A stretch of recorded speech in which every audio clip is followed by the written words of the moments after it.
창세기 14장, 창세기 14장입니다.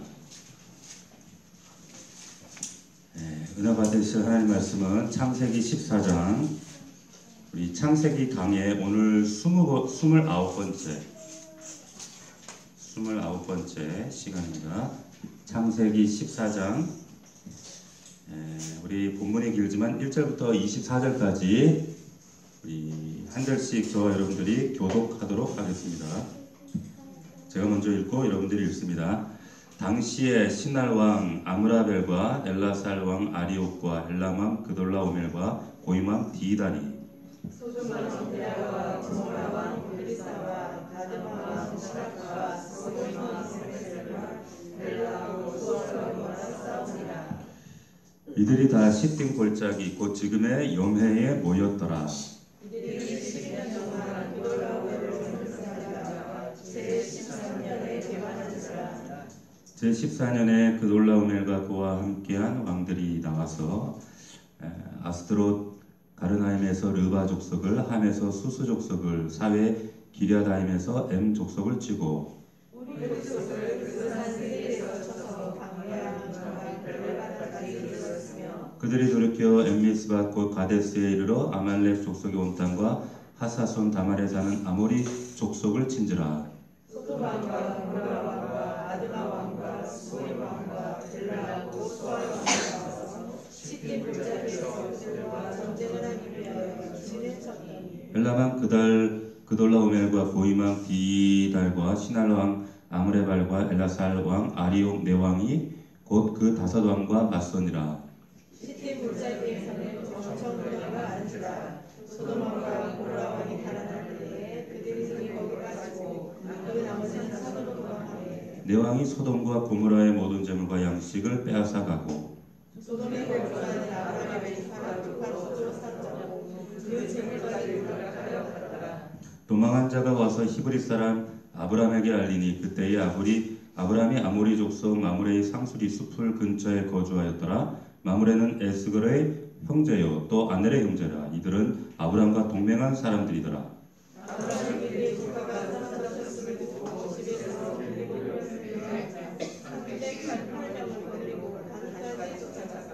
그와 그의 가신들이 나뉘어 밤에 그들을 쳐부수고 다메섹 왼편 호박까지 쫓아가 모든 빼앗았던 재물과 자기의 소가롯과 그의 재물과 병력과 친척을 다 찾아왔더라. 아브람이 그돌라오멜과 그와 함께한 왕들을 쳐부수고 돌아올 때에 소돔 왕이 사회 골짜기 곧 왕의 골짜기로 나와 그를 영접하였고 살렘 왕 블레셋이 떡과 포도주를 가지고 나왔으니 이는 지극히 높으신 하나님의 제사장이더라. 그가 아브람에게 축복하여 이르되 천지의 주제이시오 지극히 높으신 하나님이여 아브람에게 복을 주옵소서. 너희 대적을 내 손에 치신 지극히 높으신 하나님을 찬송할지어다 하매 아브람이 그 어디 곳에서 시므엘을 멜기세덱에게 데려왔더라. 소돔 왕이 아브람에게 이르되 사람은 내게 보내고 물품은 내가 가지라.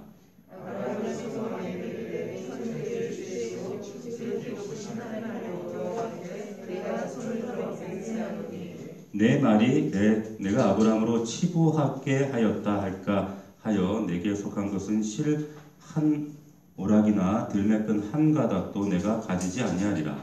오직 전사들이 먹은 것과 나와 동행하는 아내와 아세스와 마므레의 빚을 제할지니 그들이 그 빚을 받을 것이다. 아멘. 오늘 아브람의 길, 롯의 길과 같은 제목으로 하나님 말씀 은혜를 나누도록 하겠습니다. 오늘 창세기 29번째 시간인데 우리 지난주 말씀을 잠시 복기해 보도록 하겠습니다. 아브람과 조카 롯이 가축이 많아져서 한 장소에 머물 수 없는 그런 상황이 되었죠. 그래서 본래 가나안은 하나님께서 아브람에게 약속하신 땅이었죠. 그렇기 때문에 그 땅은 아브람 자신에게 권리가 있었음에도 불구하고 조카 롯에게 이 땅을 선택할 수 있는, 좋은 땅을 선택할 수 있는 선택권을 양보했습니다. 네가 오른쪽을 하면 내가 왼쪽을 하고 네가 왼쪽을 선택하면 나는 오른쪽을 선택하겠다. 근데 롯이 당연히 삼촌이 그렇게 얘기를 하면 자기도 양보를 해야 되는데 양보를 하지 않고 자신이 그 선택권을 행사를 해요. 그래서 롯이 눈에 보기 좋은 소알 땅을 선택해서 그리로 갑니다. 그쪽 방향으로 계속 가다가 그 땅이 결국 어디 땅까지 가요? 소돔 땅까지 이르게 되는 거예요. 그래서 성경에 보니까 하나님 보시기에 소돔 사람들은 악하고 큰 죄인이었다 그랬거든요. 그런데 롯이 선택하면 안 되는 그 땅을 갔습니다. 가서는 안 되는 그 땅을 간 거예요. 그런데 그 큰 소돔 땅의 죄인들이 욕망의 눈으로 어두워진 그 어두운 롯의 눈에 볼 때는 첨단의 길을 걷고 있는 사람들처럼 동경의 대상으로 보여지는 거예요. 그래서 마치 그 소돔 땅이 애굽 땅 같고 에덴 동산 같다라는 그런 착각에 빠집니다. 그러니까 우리가 하나님께 온전히 초점을 맞추지 못할 때 나타나는 현상이 뭐냐면 마치 하나님의 나라가 이 땅의 나라와 동일선상에 있다라고 하는 착각에 빠지게 된다는 거예요. 자, 그래서 롯이 그렇게 떠나고 난 후에 하나님께서 아브라함에게 다시 나타나시죠. 자, 그래서 말씀하시는 겁니다. 동서남북을 바라보라. 너 보이는 땅을 다 너에게 줄게. 그리고 네가 종으로 또 행으로 두루 다녀라. 네 발이 닿는 곳을 내가 다 줄게. 이렇게 말씀하셨어요. 그 엄청난 말씀을 들었는데 아브라함이 자, 그 말씀을 하시면 이제 더 멀리 보기 위해서 그리고 한 발짝이라도 더 달려가기 위해서 왜 밟으면 다 자신의 땅이 되니까 더 가기 위해서 이리저리 뛰어다녀야 되는데 뛰어다니지 않았어요. 돌아보지 않았습니다. 어떻게 했는가? 헤브론에 가서 마므레 숲을 거기에서 제단을 쌓았다 이렇게 말씀하고 있어요. 예배를 드린 거죠. 자, 이 헤브론이라는 한 의미는 말씀드렸던 것처럼 교제의 자리다. 그리고 이 마므레라고 하는 의미가 활기차다, 뜨겁다, 열렬하다 이런 뜻이거든요. 한마디로 아브라함이 세상 것에 연연하지 않고 세상 것 바라보지 않고 그 마므레 숲을 거기에서 하나님께 열렬하게 뜨겁게 믿음의 자리를 지켰다라는 의미예요. 자, 이후부터 성경에 보면은 두 가지 흐름이 두 가지 길로 나뉘어진다 이런 말씀을 드렸어요. 이 두 가지 길이 뭐예요? 첫 번째 길은 헤브론의 길이라 그랬어요. 지금 아브라함이 지켰던 그 헤브론의 자리, 헤브론의 길, 또 하나는 롯이 갔던 소돔의 길, 이 두 가지 길이 있다 이런 말씀을 드렸는데 이것은 예나 지금이나 3,000년 전이나 2,000년 전이나 오늘이나 똑같습니다. 이 두 가지 길이 있어요. 이 헤브론은 뭐냐면 하나님을 우선시하는 길이에요. 하나님이 우선이고 하나님이 먼저인 그런 길인데 이 소돔의 길은 내 자신의 길이 우선이에요. 내가 먼저예요. 세상의 길이 우선이에요. 이 두 가지 길이 항상 우리 앞에 이렇게 펼쳐집니다. 그래서 보기에는 소돔의 길이 훨씬 멋져 보여요. 화려해 보여요. 그럴듯해 보여요. 그런데 거기에는 내 마음껏 살 수 있고 욕심대로 살 수 있고 마음껏 살 수 있는 모든 여지들이 거기 다 펼쳐져 있습니다. 예수님의 표현을 빌리자면 이 길은 좁은 길이고 좁은 문이에요. 근데 헤브론의 길은 헤브론의 이 흐름은 보면 언뜻 보기에는 따분해 보여요. 불편해 보여요. 보잘것없어요. 무기력해 보입니다. 그런데 예수님의 표현을 빌리면 이 길은 좁은 길이고 그래서 항상 좁은 길이기 때문에 항상 절대 다수는 이 길로 가요. 이 길로 갑니다.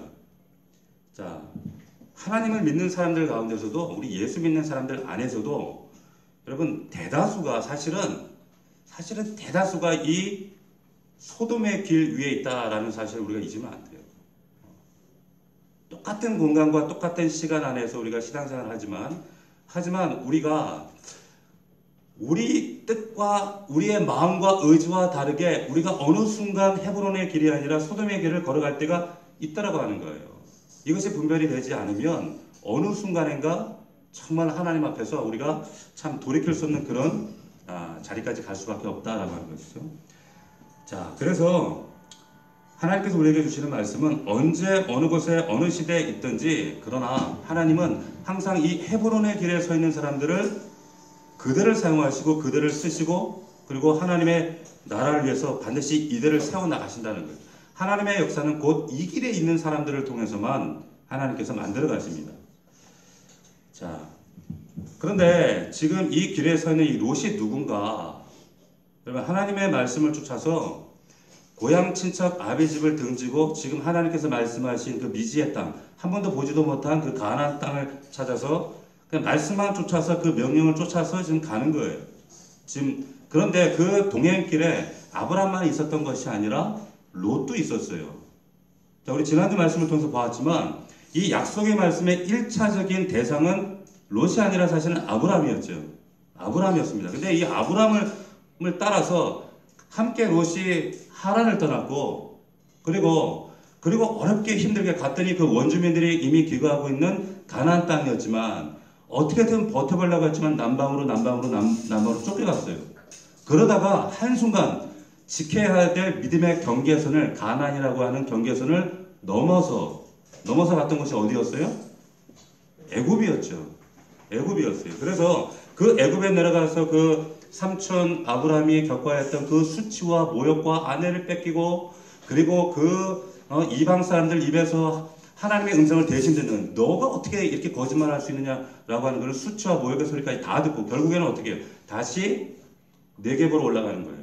그 쫓겨왔던 그 가나안 땅의 남쪽 땅으로 올라가서 결국에는 다시 올라가고 거슬러서 처음에 하나님 앞에 여호와의 이름을 불렀던 그 자리까지 올라가게 되는 거죠. 자, 이 모습을 아브라함이 물리적으로 시간적으로 다 경험을 했지만 그런데 이것을 그대로 롯도 다 경험을 했어요. 그렇죠? 롯도 그대로 물리적 시간적으로 그 연단의 시간들, 은혜의 시간들 다 경험했단 말이에요. 그런데 여러분, 롯이 만약에 자기 눈으로 이 똑똑한 현장을 다 봤더라면 지금 이 소돔의 길을 가면 안 되는 거예요. 그래서는 안 되는 거죠. 그런데 롯이 정말 하나님이 택하신 하나님의 백성이라면 비록 롯이 지금 가서는 안 될 소돔의 길을 가지만 그러면 하나님은 어떻게 하셔야 돼요? 막으셔야 되는 거예요. 그런데 지금 롯이 지금 세상 가운데 욕망으로 눈이 멀어버린 이 롯이 하나님이 막지 않으시는 건지 아니면 지금 보류하시는 건지 모르지만 어떻든 이 인생을 뒤집어 흔들어서라도 그 발걸음을 스톱하셔야 되는데 지금 계속 진행을 합니다.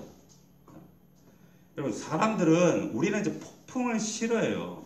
우리 인생 가운데 폭풍이 닥치는 걸 싫어하죠. 좋아하는 사람 아무도 없습니다. 그런데 여러분, 자연세계나 하나님께서 영적으로 우리에게 이 폭풍을 주실 때 이 폭풍은 다 의미가 있어요. 다 섭리 안에서 필요하다는 것이죠. 왜냐하면 이 하나님의 만드신 이 피조 세계 가운데 폭풍이 있다라고 하는 것은 섭리이기 때문에 반드시 있어야 하는 거예요. 그런데 보세요. 폭풍이 있기 때문에 곡식이 여물어요. 폭풍이 있기 때문에 여러분 나무가 뿌리가 깊어집니다. 폭풍이 있기 때문에 여러분 지금 요즘에도 지금 장마철이기 때문에 지금 오늘도 비가 오락가락 했잖아요. 그런데 이 폭풍이 있기 때문에 이 폭풍이 함께 품고 오는 이 강수량이 여러분 우리나라의 이 태풍과 폭풍이 때마다 오는 이 홍수, 이 물이 아니면 우리나라가 항상 물 부족 국가가 돼요. 그렇기 때문에 여러분 이 태풍이 몰고 오는 8, 9월에 이 품고 안고 오는 이 물이 굉장히 중요하다는 거죠. 이 강수량으로 1년 동안 우리가 살아가는 거거든요. 우리 인생 가운데 있는 폭풍도 마찬가지예요. 하나님이 저와 여러분들에게 정말 원치 않지만 이런 인생의 폭풍을 주시는 이유는 뭐냐? 폭풍은 나쁜 게 아닙니다. 절대로 나쁜 게 아니에요. 인생 폭풍을 우리가 건강하게 받아들이면 하나님이 우리의 인생의 방향을 조정하시고 우리의 그릇된 길을 다시 새롭게 하시고 우리의 신앙이 균형되게 하시는 하나님의 은혜가 될 수 있는데 그렇지 않고 그럼에도 불구하고 그릇된 길을 우리가 반복해서 가게 될 때 여러분 그 인생 폭풍이 결국에 정말 우리 인생에 곤고함을 가지고 와요. 우리가 우리가 한 번씩 경험하지 않습니까? 그래서 하나님의 백성된 사람들에게 우리가 그릇된 길을 감에도 불구하고 하나님의 백성이 그 인생 가운데 인생의 폭풍이 없다?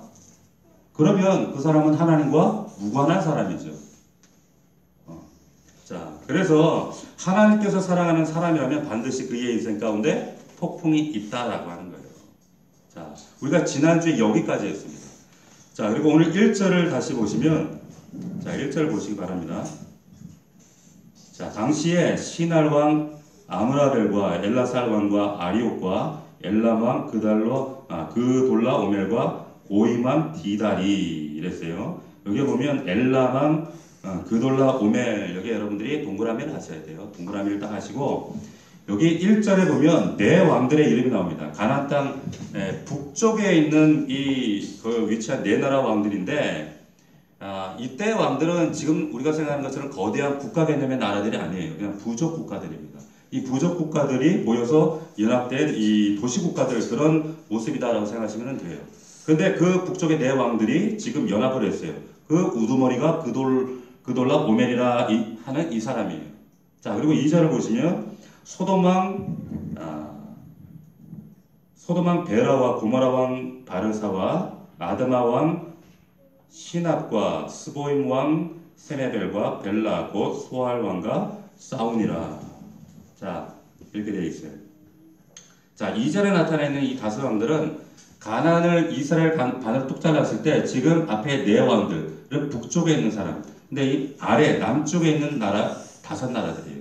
이 다섯 남쪽에 속한 왕들인데, 북쪽에 속한 네 나라 연합군하고 남쪽에 있는 다섯 나라 연합군하고 지금 전쟁을 하는 거예요. 자, 그런데 우리가 조금 간과해서는 안 되는 것은 지금 누가 그리고 가고 나서 지금 이 전쟁이 벌어지는 거예요? 롯이 그리로 가고 나서요. 자, 이게 우연일까? 자, 이 뒤에 이제 말씀을 통해서 우리가 한번 확인을 해볼 수가 있습니다. 자, 3절, 우리 3절 말씀 같이 읽겠습니다. 같이 시작. 이들이 시딤 골짜기 곧 지금의 염해에 모였더라. 자, 여기 염해가 어딘지 아시죠? 사해죠. 자, 모세가 그런데 여기에 지금의 염해 이렇게 얘기했어요. 지금의 염해, 이건 무슨 말이에요? 자, 모세가 이거를 쓸 때는 염해. 그런데 가나안의 남북 전쟁이 일어나고 있을 때는 지금 시딤 골짜기라고 불렀는데, 모세가 세월이 흐른 뒤에 지금 창세기를 기록하고 있을 때 이 글을 지금 받아들고 지금 보는 이 사람들, 근데 그 사람들에게 이게 지금 염해인데 이 염해가 바로 그 시딤 골짜기야, 이렇게 얘기하고 있는 거예요. 자, 그래서 이 염해, 우리가 잘 아는 사해입니다. 그 사해에서 지금 전쟁이 일어나고 있는 거예요. 자, 여기 보시면, 자, 4절. 그런데 왜 전쟁을 하게 되는가? 4절 말씀 보겠습니다. 같이 시작. 이들이 12년 동안 그돌라오멜을 부르다가 33년에 배반하는 바라. 자, 이들이 누구예요? 이들은 지금 2절에 나오는 남쪽 지금 연합군들입니다. 남쪽에 속한 이 다섯 나라들이 지금 10년 동안 그돌라오멜 이 왕을 지금 섬긴 거예요. 앞에 우리가 동그라미 했던 그 왕 있죠? 근데 당시에 그 가나안 여러 그 도시국가 가운데 패권을 누가 쥐고 있었느냐? 이 그돌라오멜 이 왕이 패권을 쥐고 있었어요. 그래서 이 남쪽에 있는 왕들이 10년 동안 꼼짝하지 못하고 찍소리 못하고 조공을 바치고 섬겼어요. 그런데 제13년에 배반한지라. 자, 13년째 되던 해에 느닷없이 배반합니다. 왜 배반하는가? 이유가 있어요. 우리의 입장에서 볼 때 이건 하나님의 섭리예요. 그런데 성경에는 구체적인 이유는 말하지 않아요. 그러나 이거는 이유가 있어요. 자, 성경이 왜 이 사건을 여러분 보세요. 이 사건을 왜 성경이 굳이 이 전쟁 이야기를, 가나안 남북 전쟁 이야기를 왜 여기다 삽입하고 있을까요? 지금 여기 본문의 지금 주인공이 아브라함과 롯이에요. 하란을 떠나고 지금 애국까지 갔다가 다시 하나님의 자리로 돌아왔다. 지금 그 얘기하고, 그리고 이제 롯과 갈라지는 그 얘기를 하는데, 카메라 앵글이 지금 아브라함과 롯을 앵글이 계속 쫓아가고 있는데 느닷없이 지금 엉뚱한 곳을 가고 있단 말이에요. 왜 그러고 있는가? 왜 그럴까요? 왜 여기다 기록하고 있을까? 바로 거기 롯이라는 사람이 들어가 있기 때문에, 여러분 지금 이런 역사적인 가나안 남북전쟁의 소용돌이 이 변동의 시기에 그 한가운데 롯이라는 사람이 들어가 있다, 이 말하고 있는 거예요. 여러분 나비효과 아시죠? 나비효과. 그것이 우연이 아니다, 이 말을 하고 있는 거예요. 자, 지금 그 이야기를 하면서 5절을 보십시오. 5절. 자, 5절을 보면 그돌라 오멜 왕이 이제 이 반귀 앞에서 가만히 지켜봅니다. 쟤들이 저러다 말겠지 뭐. 그래도 바치겠지. 한번 바치나 안 바치나 보자. 1년을 지켜보니까 어라 안 바치는 거예요. 그래서 어떻게 합니까? 가만히 있을 수 없잖아요. 응징해야 되잖아요. 그래서 5절, 8절. 자, 제14년에 그돌라 오멜과 그와 함께한 왕들이 나와서 아스드로 가르나임에서 르바 족속을, 함에서 수스 족속을, 사베 기랴다임에서 햄 족속을 치고 호리 족속을 그 산 세일에 쳐서 광야 근방 엘바람까지 이르렀으며 그들이 누르켜 에미스밭 곧 가데스에 이르러 아멜렉 족속의 온 땅과 하사손 다말에 사는 아모리 족속을 친지라. 소돔 왕과 고모라 왕과 아드마 왕과 스보임 왕과 벨라 곧 소알라 왕이 나와서 시딘 골짜기에서 그들과 전쟁을 하기 위해 진을 쳤더니, 자 보세요. 지금 영의 북쪽 네 나라 연합군이 지금 그돌라 오멜을 중심으로 해서 남쪽의 5나라 연합군과 지금 격전을 벌입니다. 근데 그 결과, 근데 그 전에 이제 주변 나라들, 그 주변 부족과들을 지금 읽었던 말씀들 다 평정을 시켜버렸다는 거예요. 왜? 얘네들이 지금 남쪽의 연합군에 붙어버릴까봐. 그런 조짐이 있는 부족들을 다 평정시켜버리고, 자, 이제, 남북이 이제 본격적인 격전을 벌이는 거예요. 그런데 그 결과가 뭐냐? 10절. 시딘 골짜기는 역청구덩이가 많은지라 소돔 왕과 고모라 왕이 달아날 때에 그들이 거기 빠지고 그 나머지는 산으로 도망하매. 자, 그런데 전쟁을 하는 나라가 남쪽에 오히려 한 나라가 많아요. 그런데 뚜껑을 막상 딱 열어보니까 전쟁을 개전하자마자 초전 박살이 나는 거예요. 초전 박살이 납니다. 남쪽 연합군이 힘없이 맵도 못 주고 다 무너져 버리는 거예요. 자, 그래서 다 흩어집니다. 자, 11절 말씀 우리 같이 한번 읽어봅시다. 시작. 내 왕이 소돔과 고모라의 모든 재물과 양식을 빼앗아 가고. 자, 소돔과 고모라에 있는 모든 재산을 다 탈취하고 사람도 다 노획해 가죠. 12절. 소돔에 거주하는 아브라함의 조카 롯도 사로잡고 그 재물까지 노략하여 갔더라. 자, 그 싸움의 와중에 삼국에서 유입되어 왔던 지금 롯도 모든 재산을 다 탈취당하고 약탈당할 뿐만 아니라 가족과 자신의 모든 사람들, 가솔들이 다 지금 포로로 끌려가는 거예요. 잘 보세요. 지금 롯이 아까도 말씀드렸지만 아브라함하고 똑같은 물리적 시간적인 하란을 떠나고 약속의 땅에 들어갔다가 믿음의 선, 반드시 지켜야 하는 선을 지키지 못해서 애굽으로 갔어요. 그 안에서 하나님이 주시는 모든 연단과 인생의 폭풍을 경험하고 하나님이 다시 제자리로 회복하시는구나 라는 사실을 깨닫고 아브라함을 통해서, 그러나 다시 회복시키시는 그 하나님, 은혜의 하나님을 눈으로 목도했단 말이에요. 자, 그런데 지금 롯이 다시금 소돔을 가면서 롯에게 또다시 인생의 폭풍이 지금 닥치고 있는 장면이에요. 인생의 폭풍을 당한 겁니다. 그런데 이때 아브라함은 지금 뭘 하고 있는가? 이때 여러분 아브라함이 뭘 하고 있어요? 13절 우리 같이 읽겠습니다. 13절. 아브라함이 이때 뭘 하고 있는가? 폭풍 만난 롯과 달리 아브라함이 무엇을 하고 있는가? 같이 읽습니다. 시작. 도망한 자가 히브리 사람 아브라함에게 알리니 그때에 아브라함이 아모리 족속 마므레의 상수리 숲을 근처에 거주하였더라. 아멘. 자, 보세요. 여기까지만. 자, 여전히 아브라함이 헤브론의 마므레 상수리 숲풀에 살고 있었습니다. 여기가 어딘지 아시죠? 하나님과의 신앙의 자리예요. 예배의 자리예요. 믿음의 자리에 그 자리를 지키고 있었어요. 자, 여러분 아브라함이 믿음의 자리를 지켰다라고 하는 것이 지금 이 말씀이 아침마다 그러면 아브라함이 일어나서 양 잡고 예배드리고 찬송하고 기도하고 또 밥 먹고 또 예배드리고 찬송하고 기도하고 그랬다는 의미예요? 그 의미가 아니에요. 여러분 오해하지 마십시오. 그 의미가 아닙니다. 그러면 이게 뭘 말씀하고 있는가? 13절 그 이후의 말씀을 잘 보십시오. 그 이후에 상수리 숲불에 거주하였더라. 같이 읽습니다. 시작. 마므레는 에스골의 형제요 또 아넬의 형제라. 이들은 아브람과 동맹한 사람들이더라. 자, 보세요. 마므레는 사람 이름이기도 하고 지명 이름이기도 하죠. 그런데 이 사람 마므레가 형제가 두 형제가 있는데 이 에스골과 아넬이라는 형제가 있는데 아브람이 이 세 형제와 뭐 했어요? 동맹을 맺었습니다.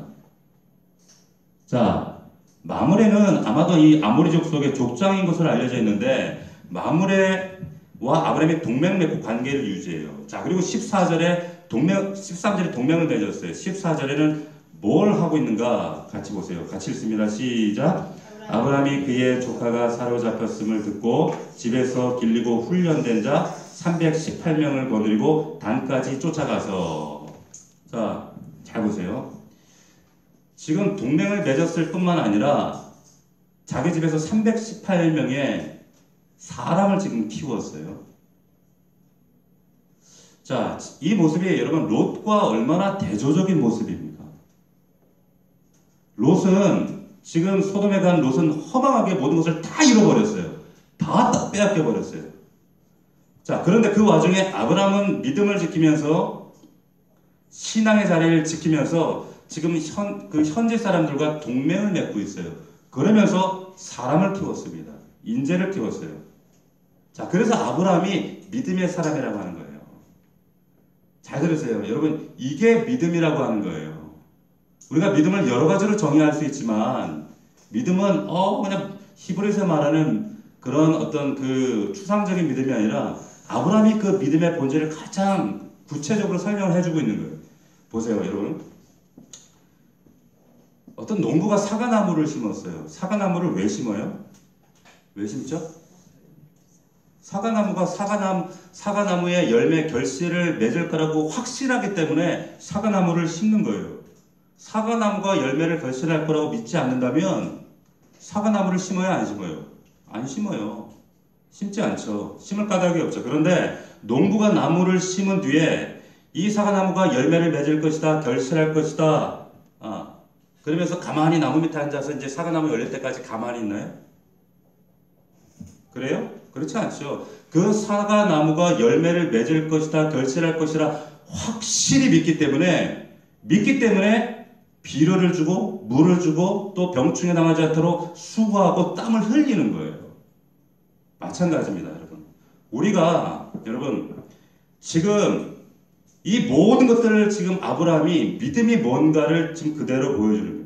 하나님이 아브라함에게 야, 가나안 땅에 가면 내가 너와 네 자식들, 네 자손들에게 땅 줄게. 이거 다 네 거야. 약속하셨어요. 아브라함이 그 약속의 말씀을 믿고 그 땅에 아무것도 없는 보지도 못한 그 땅을 그냥 하나 믿고 가는 거예요. 그래서 고향 친척 아버지 모든 것을 등지고 가는데 여러분 그걸 믿었다고 해서 그 말씀을 믿었다고 해서 아브라함이 가만히 앉아서 마므레 상수리 수풀나무 아래서 여러분 기도만 하고 이건 뭐 하나님이 내게 주신 이제 곧 내 땅이 될 거야 이렇게 기도만 했나요? 그렇지 않았다는 거예요. 그러지 않고 하나님께서 내게 주실 것을 믿었기 때문에 그 땅을 지키고 관리할 수 있도록 동맹을 맺는 거예요. 그리고 그 땅을 지킬 수 있는 사람을 키우는 거예요. 여러분 이해가 되십니까? 이게 믿음이라고 하는 거예요. 자, 여러분 변화산에서 베드로가 지금 변형되시는 예수 그리스도 앞에 있어요. 함께 야고보와 요한이 있죠. 근데 그 자리에서 이 신비스럽고 황홀한 장면을 지금 베드로가 처음 경험하니까 막 횡설수설하잖아요. 횡설수설하는데 베드로가 뭐라 그래요? 주님 여기가 너무 좋으니까 여기다 초가상간을 세 동을 짓는데 한 개는 주님을 위해서 그리고 하나는 지금 하늘에서 내려온 모세와 엘리야에게 각각 하나씩 주고 그리고 우리 여기서 천년만년 우리 삽시다 이렇게 얘기를 하는 거예요. 그런데 예수님께서 그 말씀을 들으시고 어떻게 하세요? 한 번에 일축해 버리시는 거예요. 그러시고 산을 내려오셔서 세상 속으로 들어가세요.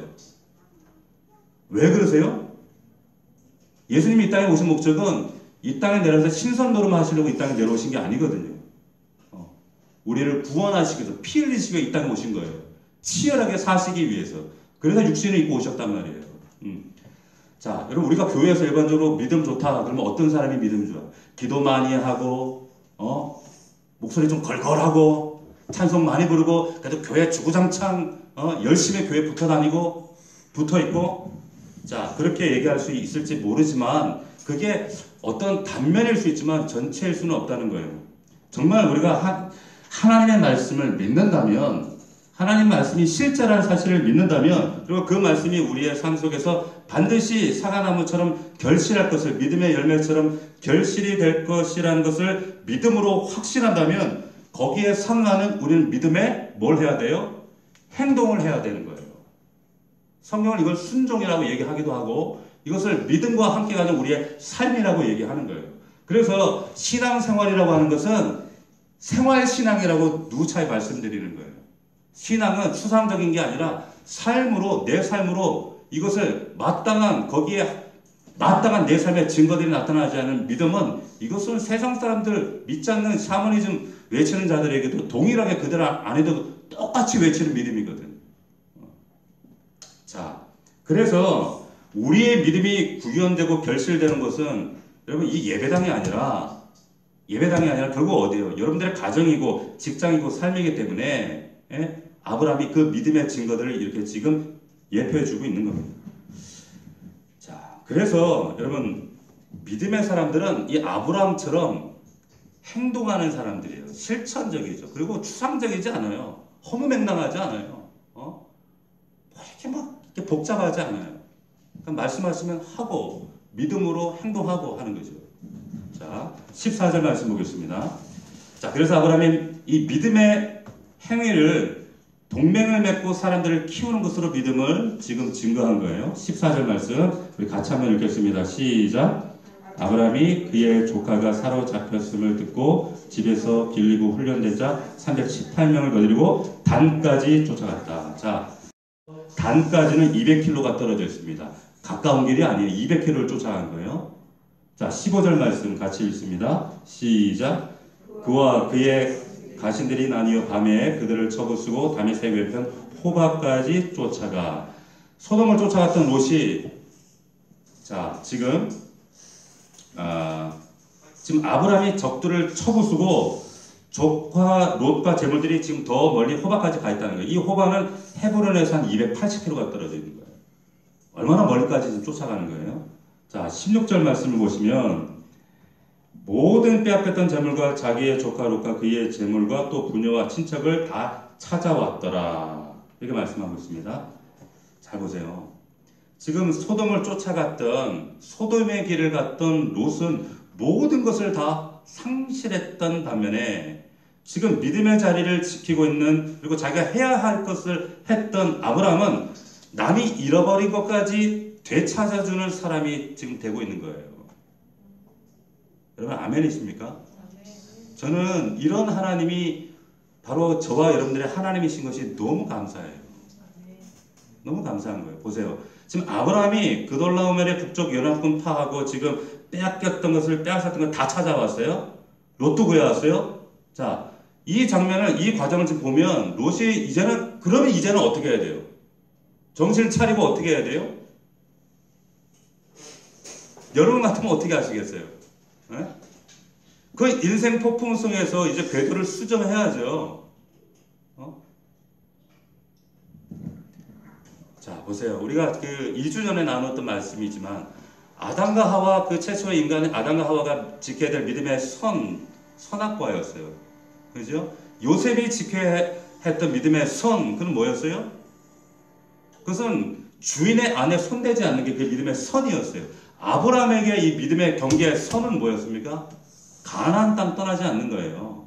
근데 가나안 선을 넘었어요. 애굽으로 갔어요. 어떻게 됐어요? 아내 뺏기고 수치당하고 모욕당하고 결국에 당장의 그 가정의 폭풍을 경험하고 결국에 다시 아브라함이 있어야 될 처음의 자리로 돌아와요. 그 장면을 보면서 아브라함이 얼마나 철저하게 그 마음 가운데 각인이 됐겠어요. 절대로 믿음의 선을 넘어서는 안 돼. 근데 그 장면을 똑같은 물리적인 시간과 똑같은 그 삶을 봤던 동행했던 롯이 지금 두 번째 이런 반복을 하는데도 불구하고 깨닫지 못해요. 아브라함은 그 이후부터 지금 헤브론의 그 믿음의 자리를 지키는 겁니다. 여러분 만약에 지금 아내를 빼앗기는 이 폭풍을 아브라함이 당했는데 폭풍을 먹게 해주시고 아내를 되찾게 해주셨어요. 아내가 돌아왔네? 돌아왔으니까 이제 기왕 애국까지 내려왔으니까 그냥 정착하고 살까? 살지 뭐. 그렇게 만약에 정착하고 살았으면 어떻게 되실까요? 또 폭풍 와요. 또 폭풍 와요. 또 문제가 생기겠죠. 그러면 니느웨로 지금 가야 되는데 요나가 반대 방향 다시스로 가지 않습니까? 근데 그 탐배에 폭풍이 불었어요. 단순한 어떤 자연적인 그런 물리적인 폭풍이 아니라 요나라는 한 인생에 불어닥친 하나님이 주신 인생 폭풍이었단 말이에요. 탄 사람들이 그 배에서 막 버릴 것들을 다 버리고 짐들을 다 물건들을 던지는데 요나가 들고 왔던 자기 여행짐 보따리 다 던져버리는 거예요. 자기가 가진 모든 것 다 잃어버리는 거예요.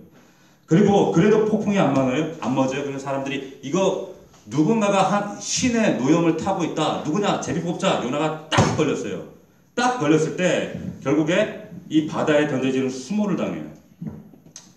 자, 그 인생 폭풍 때문에 요나가 가야 될 니느웨로 지금 인생 방향이 턴됐어요. 폭풍 때문에. 롯도 이때 인생 방향을 턴하면 되는데 안 바꿔요. 어떻게 됩니까? 우리가 뒤에 이제 말씀을 통해 보겠지만 롯이 인생의 이 인생 폭풍 앞에 지금 턴하지 않을 때 결국 그 자리에 또 머물거든요. 엄청난 폭풍이 오는데도 계속 깨닫지를 못해요. 돌아보질 못해요. 그래서 성경에서 가장 어리석은 사람 중에 한 사람이 이 롯이 되는 겁니다. 결국에 이 다시금 그 롯에게 폭풍이 닥치는데 어떤 폭풍이었습니까? 그가 살고 있는 거주지 소돔에 하나님이 불로 심판하시잖아요. 그리고 아내가 죽어요. 두 사이를 잃어요. 그리고 자기 사랑하는 두 딸과는 정말 돌이킬 수 없는 관계로 뒤틀려 버린단 말이에요. 그 사랑하는 딸하고 이거는 완전히 조포가 꼬여버리잖아요. 딸이라고 해야 돼. 이거 마누라라고 해야 돼. 여러분, 그래서 우리가 인생길을 가다가 어떤 폭풍을 경험하게 될 때 그럴 수 있어요. 바람이 불 수 있어요. 만날 수 있습니다. 근데 그 폭풍을 만났을 때는 반드시 그 인생 가운데 하나님께서 나에게 그릇된 방향을 좀 수정하라고 하시는구나. 내가 털어버릴 건 털어버리고 버릴 것은 버리고 조정할 것은 조정하고 그럴 때 여러분 그 폭풍이 여러분들의 삶과 정말 앞날에 정말 생명이 폭풍이 될 수 있고 하나님 은혜와 은총의 폭풍이 될 수 있는데 그럼에도 불구하고 계속 그릇된 길을 갈 때는 이 폭풍이 정말 하나님의 심판의 폭풍이 돼요. 롯이 자명하게 우리에게 보여주는 겁니다. 분명하게 보여주는 거예요. 자, 17절 말씀 보겠습니다. 17절. 우리 같이 읽겠습니다. 시작. 아브라함이 그돌라오멜과 그와 함께한 왕들을 쳐부수고 돌아올 때에 소돔 왕이 사회의 골짜기 곧 왕의 골짜기로 나와 그를 영접하였고. 자, 아브라함이 이제 그돌라오멜이 탈취했던 노예물 사람들을 다 되찾아가지고 돌아오니까 소돔 왕이 소위 왕의 골짜기라는 곳까지 마중 와서 영접해요. 당연하죠. 그죠? 당연하죠. 자기 뺏겼던 국민과 재산을 되찾아오니까 당연히 영접해야죠. 18절 같이 읽습니다. 시작.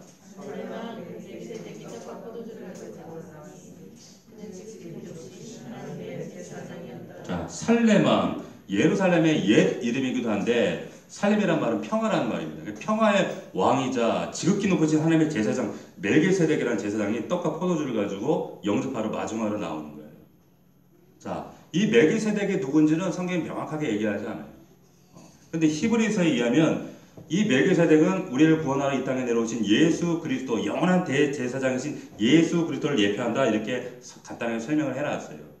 어쨌든 이런 신비로운 영적인 이 제사장이 이 땅에, 그 당시에는 이 멜기세덱이 하나님의 대리인이었단 말이에요.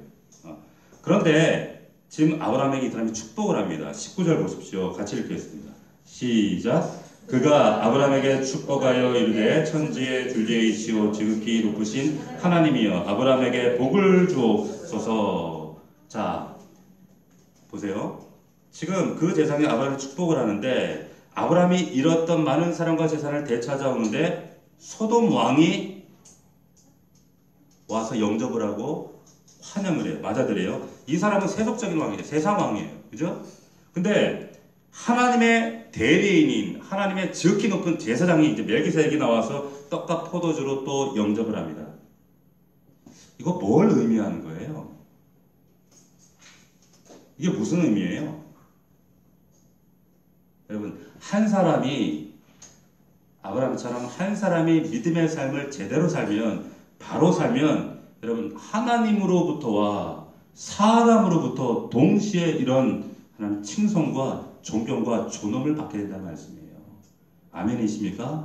여러분, 정말로 여러분들이 잊지 않고 절대 잊어서는 안 되는 말씀이에요. 우리가 신앙생활 할 때 세상 사람들이 우리 비난할 수 있어요. 딴지 걸 수 있어요. 욕할 수 있습니다. 그런데 정말 우리가 진짜 정말 좀 진짜 교회 다니는 사람 말고 진짜 그리스도인이 되면 여러분 하나님으로부터 여러분들이 복을 받을 뿐만 아니라 존중을 받을 뿐만 아니라 세상 사람들 저들의 입을 통해서도 여러분들이 존중을 받게 돼요. 여러분들뿐만 아니라 여러분들 자녀들까지 존중을 받게 돼요. 믿으시길 축복합니다. 이게 하나님 약속이잖아요. 맨날 우리가 뭐 또 고생하고 십자가 안에서 우리가 고생하고 그렇게 사는 것만 아니에요. 약속 안에서 주신 하나님의 부요가 있잖아요. 자, 그래서 진짜 그리스도인이 되면 진정한 그리스도인이 되면 영육간에 하나님이 주시는 이러한 은혜들을 세상 사람들을 존경할 수 있는 그런 사람들로 하나님 세우시는 거예요. 보세요. 우리 고신대학교 병원을 세우신 장계래 박사님이라는 분이 있어요. 이분이 정말 믿는 사람들이나 믿지 않는 사람들 이분 비난하는 사람이 있습니까? 불신자들이 이 장계래 박사 욕해요? 비난해요? 정말 이분의 전기를 보면 이분만큼 그리스도인의 삶을 정말 살려고 몸부림치셨던 분이 없어요. 가족 친지 북한에 다 놔두고 오로지 가난한 사람들을 살리기 위해서 복음 전하고 병원 세우고 하여튼 그 삶에 보면 야 이게 진짜 그리스도인이지. 네? 여러분 주기철 목사님 보세요. 정말 마지막까지 신사참배 안 하겠다고 버티시다가 거절하시다가 옥에서 옥사하시잖아요. 그런데 이 주기철 목사님을 불교 신자들이 존경하지 않습니까? 신앙하고 상관없이 이분을 존경하잖아요. 세상 사람들이 주기철 목사님 욕합니까? 비난합니까?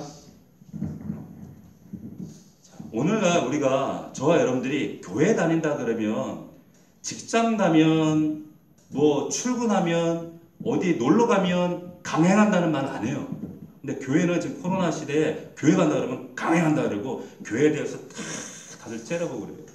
뭔가 교회에 대해서는 뭔가 이런 이 불편한 심기와 감정들이 이 언론이나 이 밖에 사회적인 그런 언급 가운데 늘 거기에 뿜어져 나와요. 왜 그렇습니까?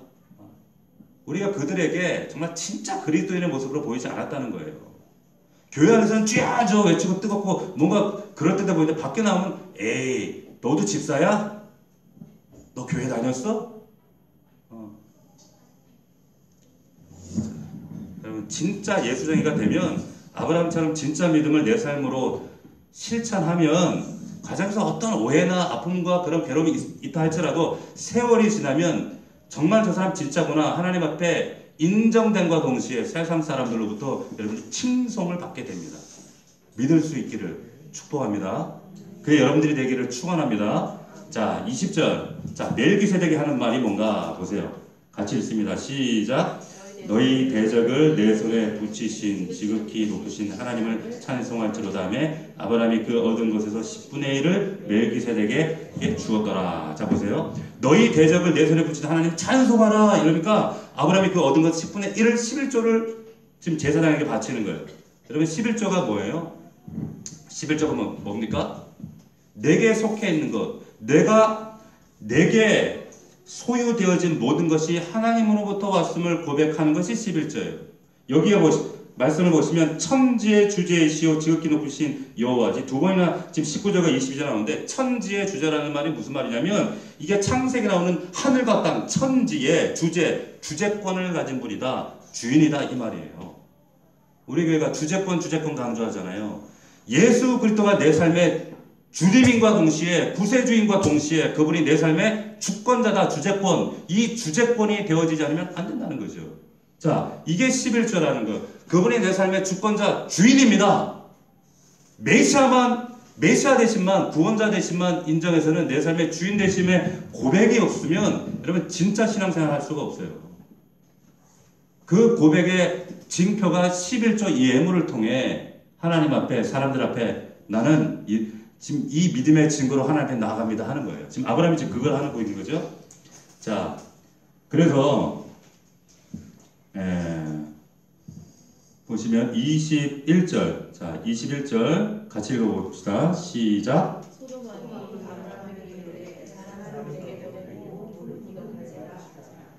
자, 소도망이 지금 아브라함이 사람하고 재물을 다 찾아왔어요.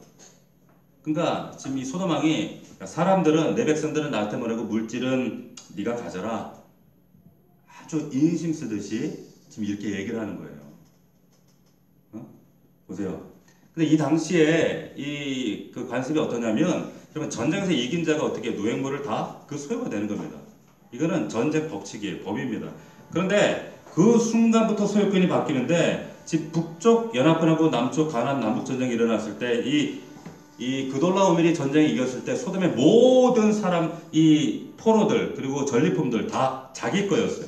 근데 아브라함이 뒤쫓아가서 이기고 다 빼앗았어요. 그러면 그 소유물과 사람들은 다 누구 거예요? 소유권은 아브라함에게 있는 거예요. 처분권은 아브라함에게 있는 겁니다. 더 이상 소도망이 거기 노획물에 대해서 사람에 대해서 권리를 주장할 수가 있어요? 없어요? 없습니다. 없어요. 그런데 지금 소도망이 마치 자기 거인 것처럼 막 인심 쓰듯이 얘기를 하는 거예요. 야, 물질은 그냥 네가 갖고 사람들은 나한테 보내. 근데 이건 불법이야. 이럴 수 없는 거예요. 자, 그러면 여러분 아브라함이 취할 수 있는 행동은 우리가 어떻게 생각할 때 두 가지예요. 첫 번째 한 가지는 뭡니까?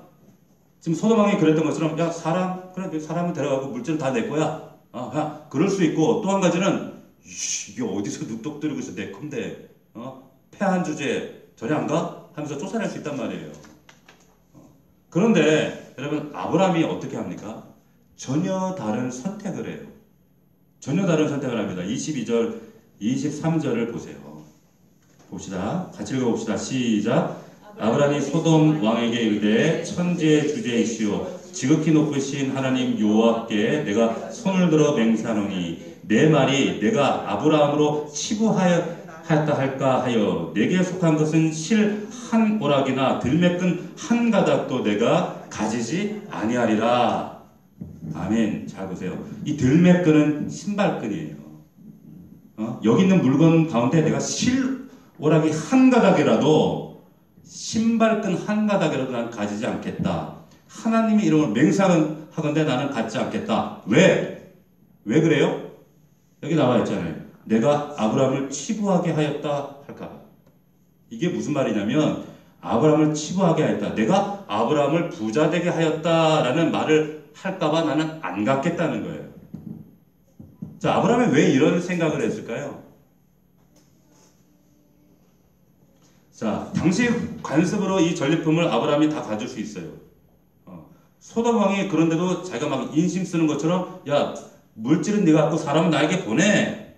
아브라함이 그런데 말대로 그것을 가졌다고 여러분 한번 가정해 봅시다. 가졌어요.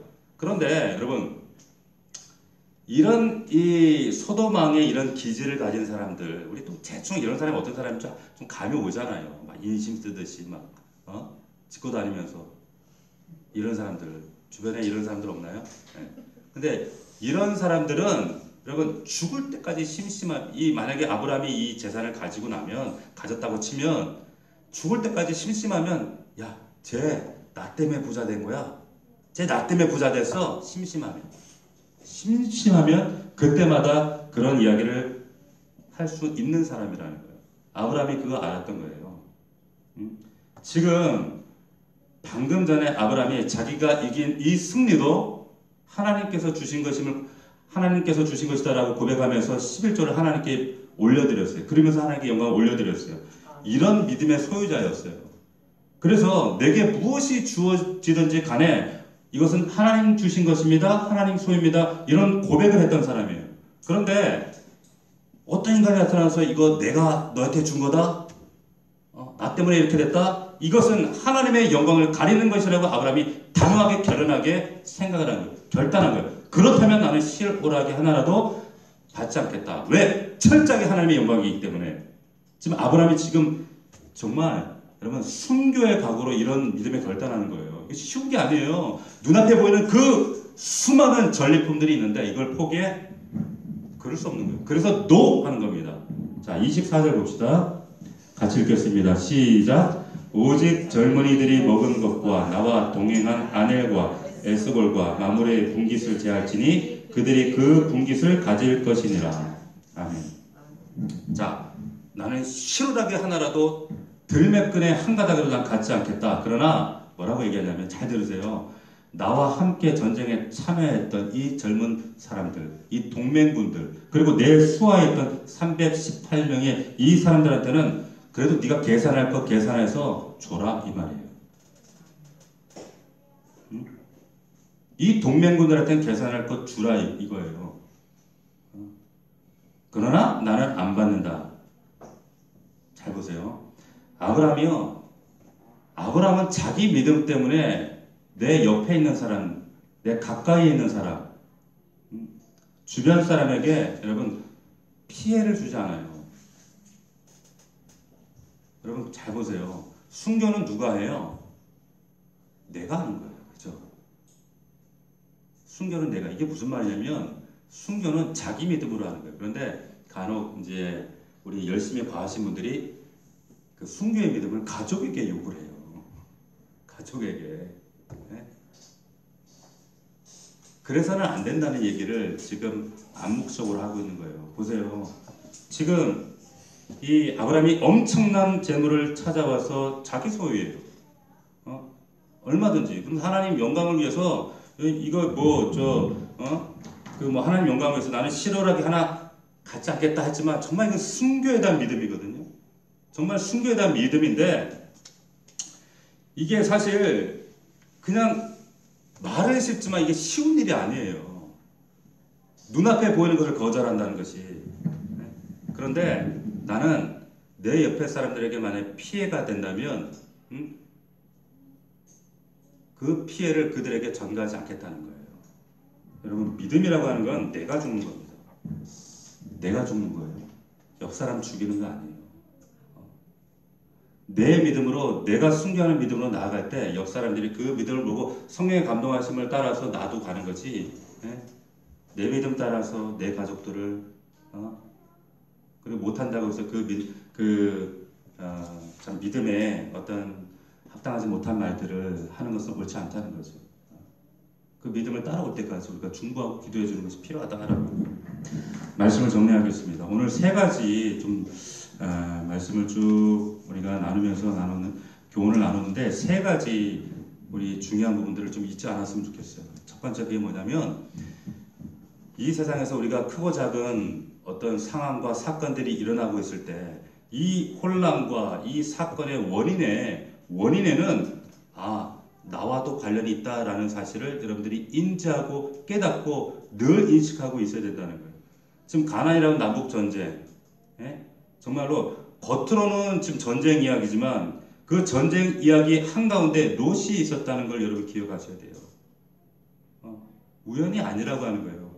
보세요. 요나가 타고 가던 배가 느네웨와 정반대로 다시스로 가고 있는데 인생에 폭풍이 몰아쳤어요. 그래서 제비를 뽑았어요. 제비를 뽑았는데 탁 쥐가 걸렸어요. 근데 그때 요나가 뭐라고 얘기했는가 여러분들이 기억하셔야 돼요. 요나가 이 폭풍이 나의 용거라 그랬어요. 이 폭풍은 나의 용거라 그랬어요. 나 때문에 이 폭풍이 일어났다 그랬어요. 지금 코로나19 누구 때문이 아니라 중국 때문이 아니라 이건 나 때문이에요. 하나님 앞에 믿음으로 바로 서지 못한 믿음의 사람들 우리들 때문인 거예요.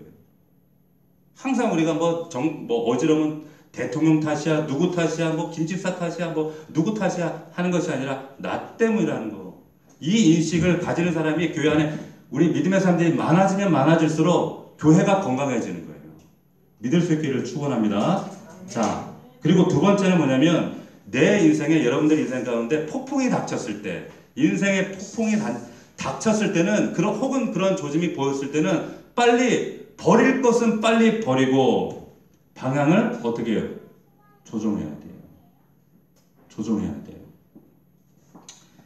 어떤 경우에도 보세요. 요나처럼 아브라함처럼 빨리 궤도를 수정하면 되는데 미련을 둬서는 안 될 것에 또 미련을 두고 바라보고 붙잡고 또 끌려가다가 결국에 롯과 같은 인생으로 끝날 수 있어요.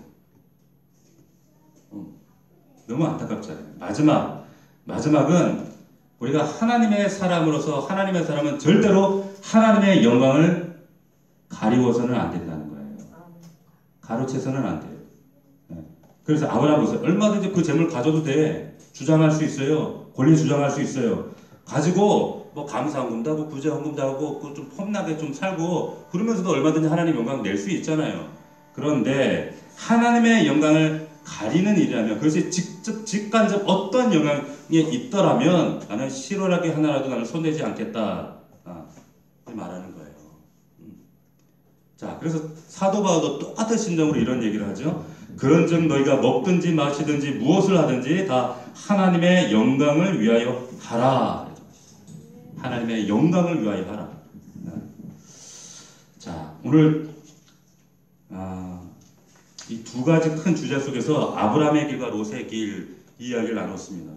여러분들이 이 말씀을 통해서 지금 내가 아브라함의 길에 있는가 혹은 롯의 길에 있는가, 내가 혹 믿음의 선에서 혹시 갈팡질팡하고 있지는 않은가, 하나님 앞에 다시 한번 돌아보시고 이 말씀으로 우리가 다시 한번 나라와 민족과 교회를 위해서 우리 자신을 위해서 기도할 수 있는 이 밤이 되기를 축원합니다. 우리 기도하겠습니다. 자, 우리 말씀을 기억하면서 먼저 우리 나 자신을 놓고 한번 기도합시다. 하나님, 아브라함의 길입니까? 롯의 길입니까? 하나님, 롯이 아브라함과 동일하게 하란을 떠나고 약속의 땅에 들어갔고 실수였지만 애국까지 갔다가 되돌아오는 그 물리적인 수고를 반복했지만 그럼에도 불구하고 하나님 그 실수가 그 인생 가운데 끊임없이 반복되어지는 것을 보게 됩니다. 하나님, 이 세상에 우리의 믿는 자들의 삶 가운데도 헤브론의 길과 아버지 롯의 길이 있습니다. 하나님, 우리가 어느 길을 가야 할지 분명히 말씀을 통해 확고히 붙잡을 수 있도록 도와주시옵시고, 믿음은 하나님 약속의 말씀을 붙잡고 약속이 성취될 때까지 하나님 기도만 하고 있는 것이 아니라 우리의 삶 속에 믿음으로 실행하며 실천하며 믿음의 증거를 위해 물주고 수고하고 땀을 흘리는 우리의 삶의 증거들이 있어야 하는 줄로 믿습니다. 아브라함의 믿음을 본받게 하여 주시옵시고 우리의 믿음 없음을 용서하여 주시옵시고 다시 한번 하나님의 말씀을 붙들고 믿음으로서는 헤브론의 길을 나아가는 우리 믿음의 종들이 다 될 수 있도록 인도하여 주시옵소서. 우리 말씀을 붙들고 우리 간절한 마음으로 우리 주여 한번 부르고 통성으로 먼저 기도합시다.